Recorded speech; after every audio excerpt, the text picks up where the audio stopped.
Did you know that France has 16,000 active fishermen working on 5,000 ships? 20 of them are here in the fishing port of Saint-Cast.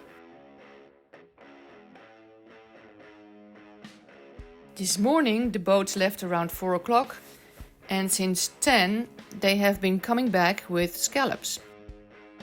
The season will be over in a couple of days. There is no fish market right at the port.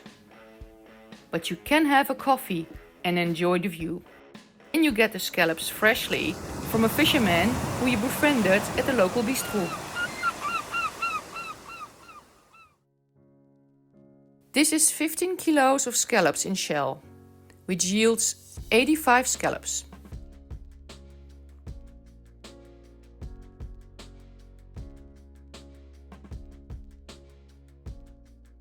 For this recipe, we use 6 scallops per person.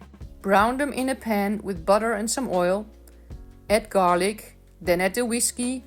Light the fire to the whiskey. When the alcohol is consumed, take the scallops out. Add the creme fraiche. Season with salt and pepper. Then add the cooked black pasta. Toss and turn.